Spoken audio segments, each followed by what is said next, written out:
Hello बच्चों, कैसे हैं आप सब। एक बार फिर से आप सभी का हार्दिक स्वागत है एक्सीलेंट करियर क्लासेस के ऑनलाइन प्लेटफॉर्म पर। तो संख्याएं जो अपनी चल रही थी, नंबर सिस्टम जो चैप्टर अपना चल रहा था संख्या पद्धति, जिसमें अपने 7 प्रकार की संख्याएं 7 टाइप्स के नंबर्स जो है अपन ने पढ़ लिए थे। आज अपन बात करेंगे किसकी में दोस्तों, सहभाज्य संख्याओं की। किसकी?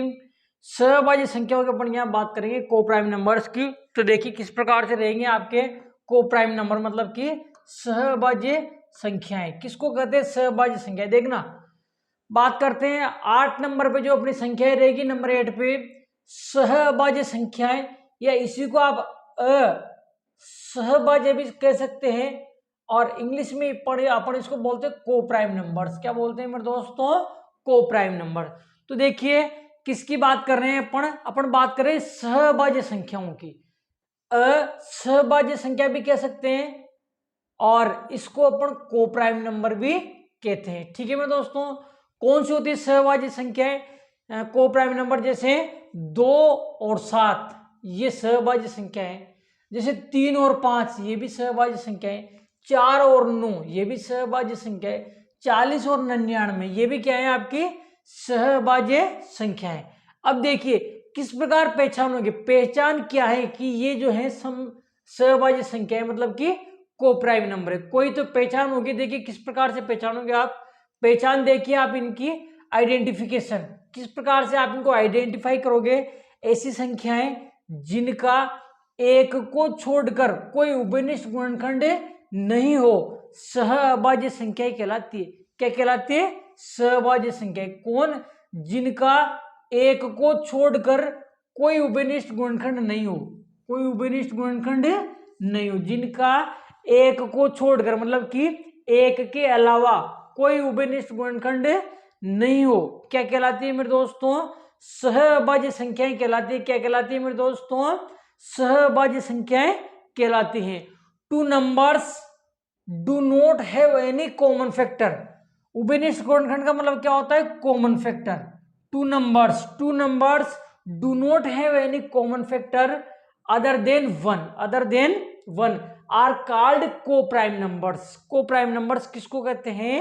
कि 2 numbers do not have any common factor, मतलब जिनका कोई कॉमन फैक्टर नहीं हो, अदर देन वन, मतलब कि 1 को छोड़ दे तो आर कॉल्ड को प्राइम नंबर्स। तो उनको क्या कहते हैं अपन? को प्राइम नंबर्स कहते हैं, मतलब कि सहभाज्य संख्या। मतलब कि ऐसी संख्याएं जिनका एक को छोड़कर कोई अतिरिक्त गुणनखंड नहीं हो, मतलब कि एक के अलावा कोई उभयनिष्ठ गुणनखंड नहीं हो, तो वो क्या कहलाती है? वो कहलाती है आपकी कौन सी मेरे दोस्तों? सहभाज्य संख्या कहलाती है, मतलब कि को प्राइम नंबर। क्या कहलाती है? सहभाज्य संख्याएं वो आपकी कहलाती हैं। जैसे अब देखो इसका मतलब क्या हुआ। जैसे बात करते हैं 2 और 7 की। अब देखो सबसे पहले तो मैं आपको बताऊं उभयनिष्ठ गुणनखंड का मतलब क्या होता है। मतलब कि कॉमन फैक्टर। उभयनिष्ठ गुणनखंड मतलब कॉमन फैक्टर क्या होता है। जब तक आप उभयनिष्ठ गुणनखंड मतलब कि कॉमन फैक्टर को नहीं समझोगे, आप सहभाज्य संख्याएं को प्राइम नंबर को आप नहीं समझ सकते। देखिए बात करते हैं ये दोनों सहभाज्य संख्याएं क्यों हैं, ये सहभाज्य संख्याएं क्यों हैं। तो देखिए आप ऐसी संख्या ढूंढिए जिसका भाग दोनों में जाता हो। ऐसी संख्या आप ढूंढिए जिसका भाग दोनों में जाता हो, तो आप बताओगे कि ऐसी संख्या 1 है। कौन है? 1 है। मतलब कि ऐसी संख्या फाइंड करिए जिससे ये दोनों ही डिवाइड होते हो। तो ऐसा एक के अतिरिक्त कोई एक के अलावा एक के अतिरिक्त ऐसा कोई नंबर नहीं है जिससे दोनों डिवाइड होती हो। ठीक है, तो देखो सहभाज्य संख्या किसको कहेंगे, मतलब कि को प्राइम नंबर किसको कहेंगे? कि एक को तो छोड़ना है अपने को। देखो यहाँ कह रहा है एक के अतिरिक्त, एक को छोड़कर। क्या कह रहा है? एक को छोड़कर, मतलब कि अदर देन 1। एक को तो छोड़ना है अपने को, एक को छोड़ना ही, एक छोड़ दिया मैंने। तो एक के अलावा जिसका कोई उभयनिष्ठ गुणनखंड नहीं हो, तो वो क्या कहलाता है? सहभाज्य संख्या कहलाती है। तो इनका उभयनिष्ठ गुणनखंड एक ही तो है, जबकि अपने पास अपन क्या करें? एक के अलावा, मतलब एक को छोड़ते हुए, तो एक के अलावा तो कोई नहीं है, इसलिए ये क्या है आपका? ये आपका सहभाज्य संख्या। एक बार फिर से देखिए, मतलब कि सहभाज्य संख्या किसको कहते हैं अपन? को प्राइम नंबर। मतलब जिनका एक के अतिरिक्त कोई उभयनिष्ठ गुणनखंड नहीं हो, जिनका एक के अतिरिक्त कोई उभयनिष्ठ गुणनखंड नहीं हो।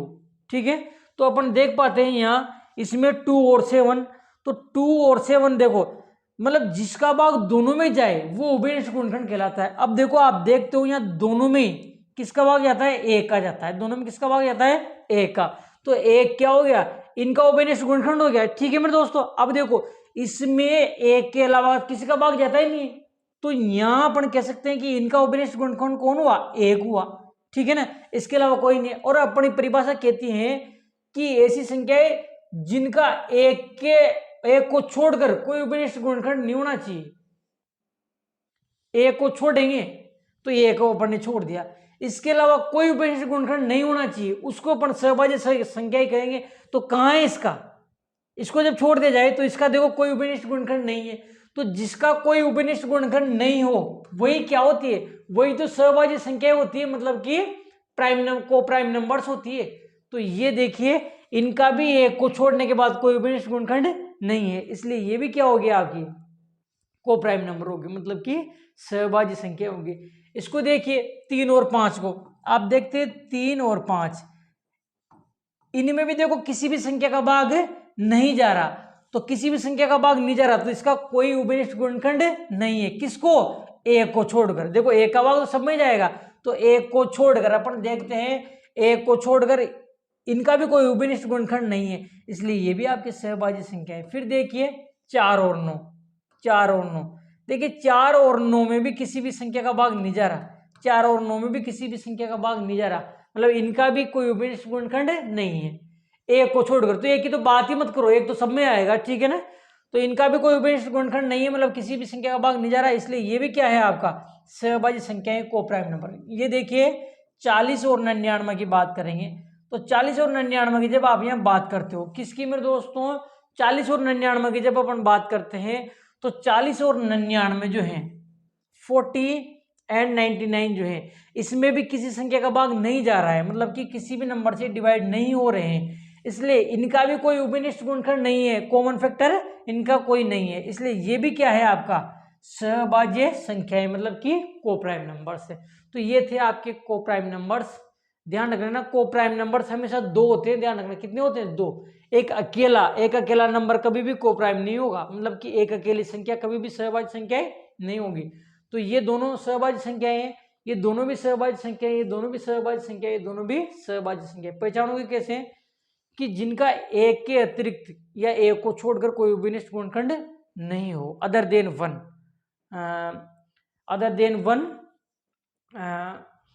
कॉमन फैक्टर, मतलब other than one common factor, मतलब जिनका एक के अदर देन वन कोई कॉमन फैक्टर ना हो, तो वो क्या कहलाएगा आपका, वो कहलाएगा आपका को प्राइम नंबर। क्या कहलाएगा मेरे दोस्तों, को प्राइम नंबर। ठीक है मेरे दोस्त, मतलब सीधी भाषा में समझ लो कि जिसमें किसी का भी भाग नहीं जा रहा हो एक को छोड़कर, ठीक है ना, जिसमें किसी का भी भाग नहीं जा रहा हो तो वही क्या होगी आपकी सहभाज्य संख्या होगी। ठीक है मेरे दोस्तों, ये न्यू समझ सकते हैं आप इसको।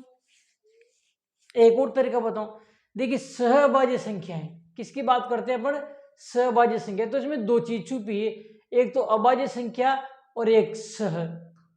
ठीक है ना, तो देखिए अभाज्य का मतलब क्या होता है, जिसमें किसी भी संख्या का भाग नहीं जाए, यूं भी समझ सकते हो आप। अभाज्य का मतलब क्या होता है, जिसमें किसी भी संख्या का भाग न जाए, और आगे इसके जुड़ा हुआ है सह। क्या जुड़ा हुआ है मेरे दोस्तों, इसके आगे सह, तो इसका मतलब क्या हुआ, अभाज्य संख्या किसको कहते हैं, जिसमें किसी भी संख्या का भाग नहीं जाए, और सह का मतलब होता है एक तरीके से 7। ठीक है ना, तो यूं समझ सकते हो आप कि ऐसी संख्या 7 ऐसी संख्या है जिनमें किसी भी संख्या का भाग नहीं जाए, वो क्या कहलाती है, सहभाज्य संख्या कहलाती है। तो 7 मतलब जैसे 2 संख्या एक साथ आ जाए, एक तरीके से अभाज्य हैं पर 2 साथ आ सकती हैं। ठीक है ना मेरे दोस्तों, तो ये मैंने सारा क्लियर कर दिया आपको सहभाज्य संख्याएं। नेक्स्ट आगे देखिए आप, आगे आ जाती है आपके पास परिमेय संख्याएं।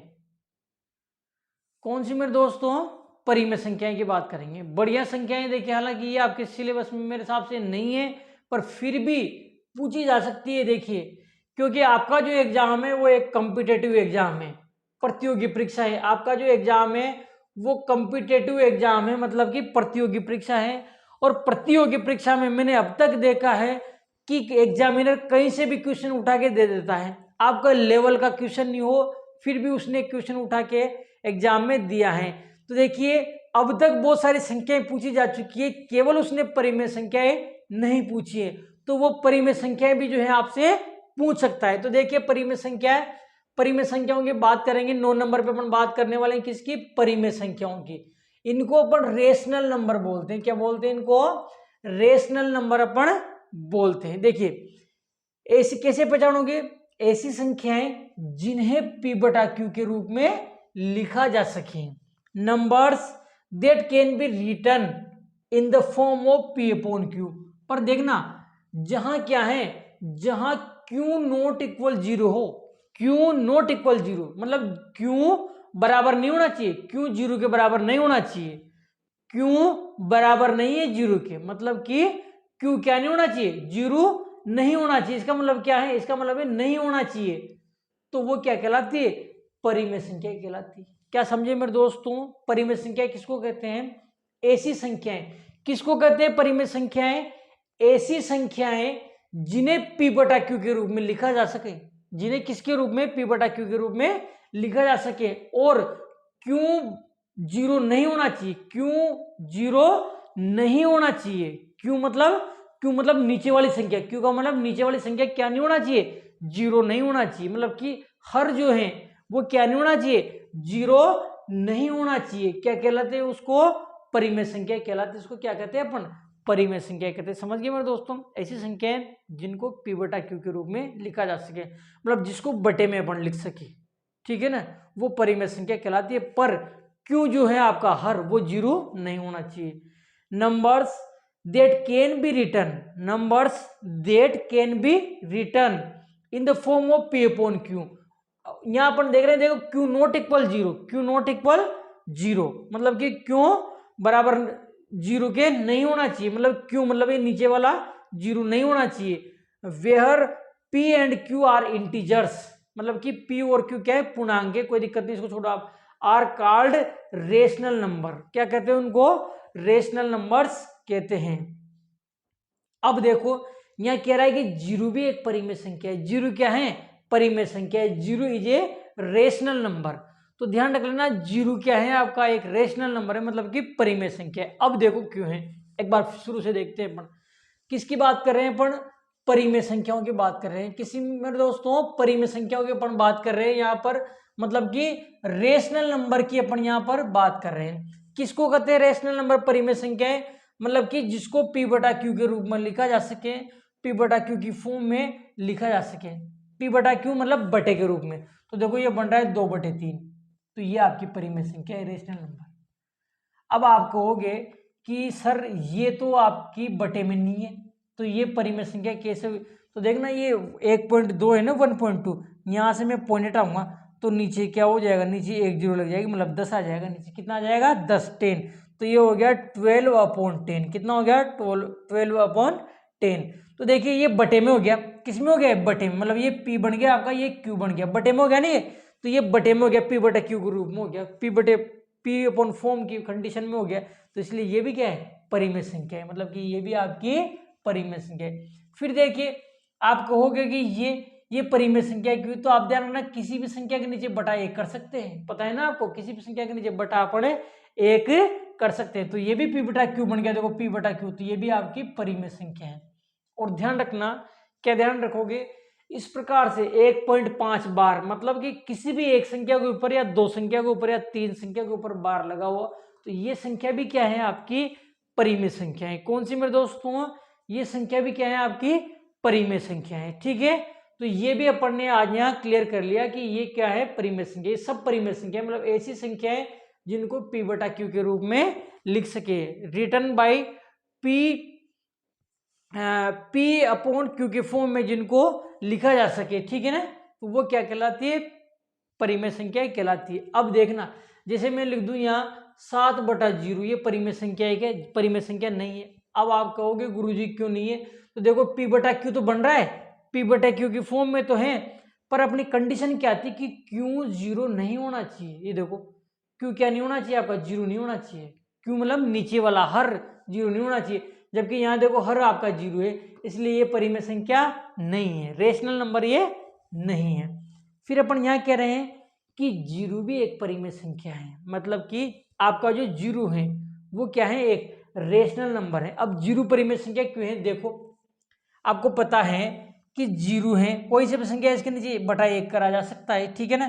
तो ये तो हो गया पी, हो गया क्यू, तो ये बन गया पी बटा क्यू की फॉर्म में बन गया। तो पी बटा क्यू की जो फॉर्म होती है आपकी, वो क्या होती है, रेशनल नंबर होती है, मतलब परिमेय संख्या है, इसलिए ये भी परिमेय संख्या हो जाएगी। इसलिए अपन कह सकते हैं कि जीरो भी एक परिमेय संख्या है। बहुत इंपॉर्टेंट है, ध्यान रख लेना।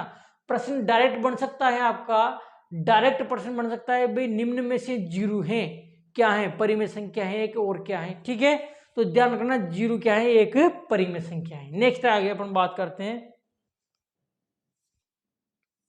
देखिए पूर्ववर्ती और उत्तरवर्ती संख्याओं की बात करते हैं अपन 10 नंबर पे। 10 नंबर पे बात करेंगे पूर्ववर्ती और उत्तरवर्ती संख्याएं।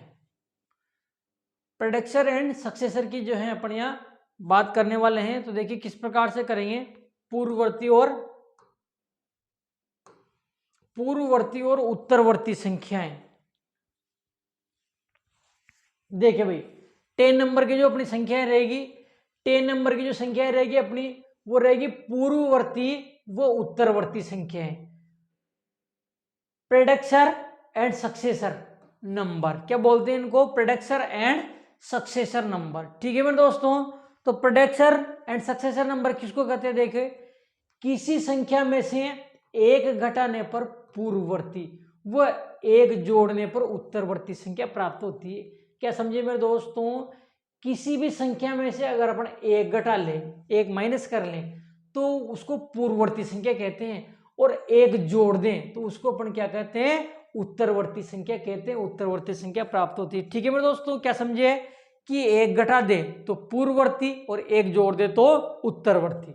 देखिए भाई predecessor is the number just before the given number, मतलब कि कोई सा भी जो नंबर दिया हुआ है उससे जस्ट बिफोर, मतलब जस्ट पहले का, ठीक है, जस्ट पहले का नंबर। अब आपको पता है जस्ट पहले का नंबर कब आएगा, जब हम 1 माइनस करें। तो यूं कह सकते हैं मतलब कि एक माइनस करने पर तो प्रेडिक्सर प्राप्त होता है, या यूं कह दे कि जस्ट बिफोर नंबर। ठीक है मेरे दोस्तों, predecessor is the number just before the given number, मतलब कि कोई सा भी जो नंबर आपको गिवन है उसके जस्ट, उसका जो जस्ट बिफोर नंबर होगा वो क्या होगा, आपका प्रेडिक्सर होगा। जस्ट बिफोर नंबर जो होगा वो क्या होगा प्रेडिक्सर।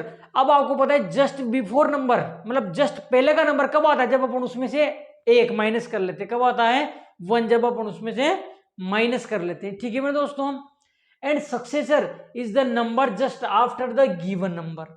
सक्सेसर किसको बोलते हैं अपन, जो आपका गिवन नंबर है उसका जस्ट आफ्टर जो नंबर होगा, आपका जो गिवन नंबर है उसका जो जस्ट आफ्टर नंबर होगा वही क्या होगा, सक्सेसर होगा। मतलब कि जो आपको संख्या दी हुई है उसका जस्ट बाद वाला अंक क्या होगा, सक्सेसर, मतलब कि उत्तरवर्ती संख्या। अब देखो जस्ट बाद वाला अंक कब आता है, जस्ट बाद वाली संख्या कब आती है, जब उसमें अपन एक प्लस करते हैं। तो ऐसे भी याद रख सकते हो आप, कैसे कि किसी संख्या में एक घटाने पर पूर्ववर्ती और एक जोड़ने पर उत्तरवर्ती संख्या प्राप्त होती है। यूं भी समझ सकते हो, या यूं भी समझ सकते हो आप कि किसी भी संख्या, कोई सी भी संख्या है उससे पहले वाली जो संख्या होगी वो पूर्ववर्ती संख्या होगी, और उसके बाद वाली जो संख्या होगी वो क्या होगी, उत्तरवर्ती संख्या होगी। ऐसे भी आप इसको समझ सकते हो। जैसे मैं बताऊं, यहां लिख दूं जैसे 867, अब इसकी पूर्ववर्ती संख्या ज्ञात करनी है आपको। क्या ज्ञात करनी है, पूर्ववर्ती संख्या, मतलब कि प्रेडिक्सर। तो 1 माइनस कर देंगे इसमें से, कितना आ जाएगा, 866 आ जाएगा। ठीक है मेरे दोस्तों, फिर देखिए जैसे मैं लिखूं 916 ही मान लो, 916 मैंने लिख दिया, इसका अपने को सक्सेसर चाहिए, मतलब कि उत्तरवर्ती संख्या। तो अपने इसमें एक जोड़ देंगे, कितना आ जाएगा, 917 आ जाएगा। कितना आ जाएगा मेरे दोस्तों, 917। तो जो 917 होगा आपका, ये क्या होगा, 916 का क्या होगा, 916 की उत्तरवर्ती संख्या होगी, मतलब कि सक्सेसर नंबर होगा। ठीक है मेरे दोस्तों, तो ये जो है आपको इस प्रकार से करना था, सक्सेसर एंड प्रेडिक्सर। अब आगे देखिए आप, रोमन व हिंदू अबेरिक संख्याएं। क्या मेरे दोस्तों, रोमन व हिंदू अबेरिक संख्याओं की अपन बात करेंगे। इसके बाद में सारी संख्याएं खत्म हो जाती है, फिर महत्वपूर्ण सूत्र आएंगे, आपके सूत्र आ जाते हैं, और सूत्र के बाद में फिर महत्वपूर्ण जानकारी आ जाती है।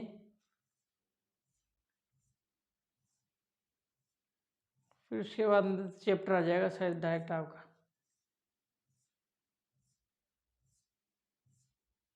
खत्म हो जाता है।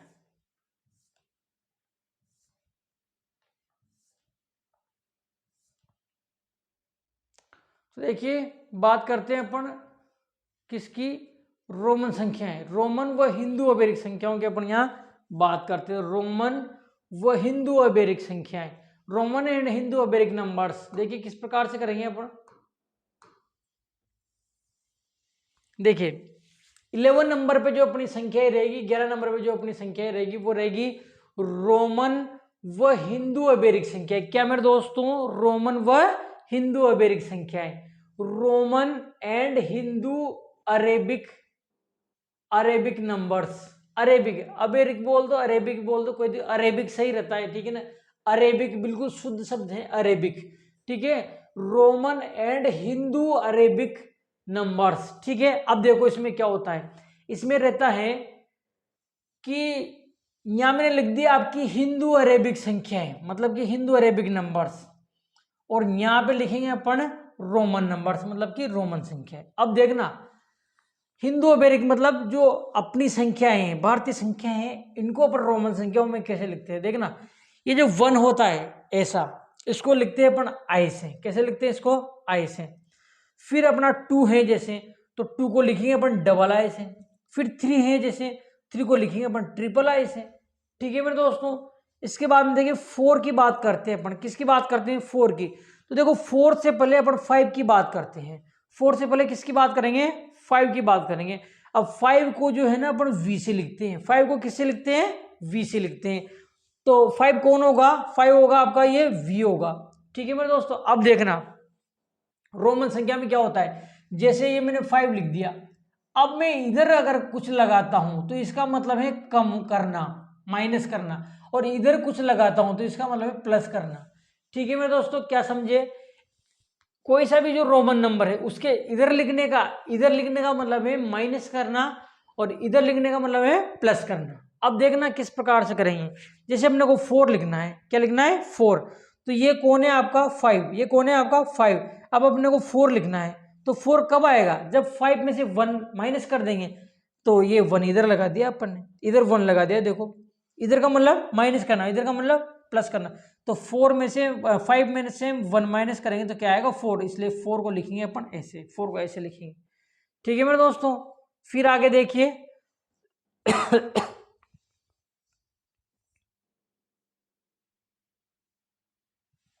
आगे देखिए किस प्रकार से 6 को किस प्रकार से लिखेंगे अपन। देखिए 6, देखिए 6 को कैसे लिखेंगे। अब आपको पता है 5, ये तो है 5, अब इसमें 1 प्लस करेंगे तभी तो 6 होगा। 1 किधर लिखेंगे, इधर, इधर, इधर का मतलब प्लस, इधर का मतलब माइनस, तो 6 जो है इस प्रकार लिखा जाएगा। 7 देखिए 5 में 2 प्लस कर लेंगे तो 7 हो गया। 8 कैसे लिखिए, 8 में 3 प्लस कर लेंगे तो 8 हो गया। और अब देखिए 9 से पहले आप 10 को देखिए, 10 को x से लिखते हैं। रोमन संख्या में जो 10 होता है, 10 जो होता है उसको किससे लिखते हैं, x से। अब आपने को लिखना है 9, तो 10 में से अपन 1 माइनस कर लेंगे, 1 माइनस कर लेंगे, ठीक है ना। माइनस करने के लिए इधर लगाएंगे, तो ये 10 है ना, ये x, इसके इधर 1 लगा दो, तो ये बन जाएगा आपका 9। कौन बन जाएगा मेरे दोस्तों, 9 बन जाएगा।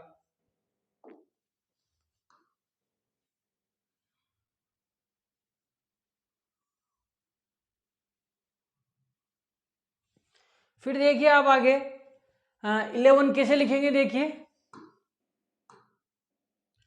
11 किस प्रकार से लिखोगे, आपको पता है। देखिए 11 को कैसे लिखेंगे, आपको पता है कि ये आपका 10 होता है, तो इधर 1 लगा देंगे, इधर 1 लगा मतलब प्लस, तो कितना हो जाएगा 10 और 1 11, तो 11 को ऐसे लिखेंगे। 12 लिखना है तो इधर 2 लगा देंगे अपन, ये 12 हो जाएगा। 13 लिखना है, इधर 3 लगा देंगे, 13 हो जाएगा, 13, ठीक है मेरे दोस्तों। अब देखो 14 लिखना है आपको, तो 14 से पहले 15, देखो 15 कैसे लिखेंगे। देखना x का मतलब 10 और v का मतलब 5, तो ये कितना हो गया, 10 है 5 15। अब देखो इधर लगाने का मतलब इधर लगाया तभी तो प्लस होगा। जैसे ये x है, इसके इधर लगाएंगे अपन, x के इधर लगाएंगे अपन, x के इधर लगाएंगे तभी तो प्लस होगा। अगर मैं इधर लगाता माइनस होता, तो मैंने इधर लगाया है इसलिए दोनों प्लस हो जाएंगे, तो ये हो जाएगा आपका 10 और ये 5, तो 15 हो जाएगा ये। ठीक है मेरे दोस्तों, अब ये हो गया देखो 15, कितना हो गया 15। अब अपने को 14 लिखना है, कितना लिखना है 14। अब देखना ये तो है 10, अब 10 के इधर कितना लगाएंगे 4 इधर लगाएंगे, 4 लगाएंगे तो 14 बन जाएगा 4। ये 4 इस प्रकार से लिखा था अपन ने, देखो ये 4 ऐसे तो लिखा था अपन ने। ठीक है, तो 14 को कैसे लिखेंगे अपन, इस प्रकार से लिखेंगे। 15 ये हो गया। 16 को कैसे लिखेंगे, 10 के इधर 6 लिख देंगे, 6। ये सारे नंबर लिखते जाएंगे, 6 लिख दिया, इधर मैंने 10 के 7 लिख दिया, 10 के 8 लिख दिया, 10 के 9 लिख दिया और 10 के 10 लिख दिया। ये हो गया 20, मतलब कि 20। कितना हो गया मेरे दोस्तों, 20 हो गया। तो ये 20 तक के नंबर हो गए। इसके बाद में देखो कुछ नंबर में आपको और भी समझा देता हूं।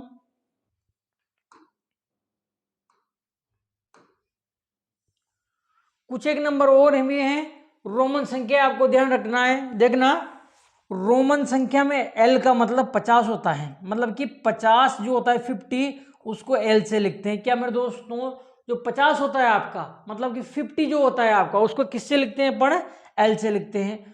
और जो 100 होता है आपका 100 उसको सी से लिखते हैं, किससे लिखते हैं, सी से। जो 100 होता है आपका 100 उसको किससे लिखते हैं अपन, सी से लिखते हैं। और देखिए जो 500 होता है आपका 500 इसको किससे लिखते हैं अपन, डी से लिखते हैं। ठीक है मेरे दोस्तों। और जो 1000 होता है आपका 1000 उसको किससे लिखते हैं मेरे दोस्तों, एम से लिखते हैं। किससे लिखते हैं, एम से। तो ध्यान रख लेना, एक बार फिर से मैं बता देता हूं आपको कि आई का मतलब होता है आपका 1। ठीक है मेरे दोस्तों। और वी का मतलब होता है आपका, वी का मतलब होता है 5। फिर आप देखिए एक्स का मतलब होता है 10। ये चीजें तो एक बार फिर से देख लीजिए सभी को, क्या समझे। देखिए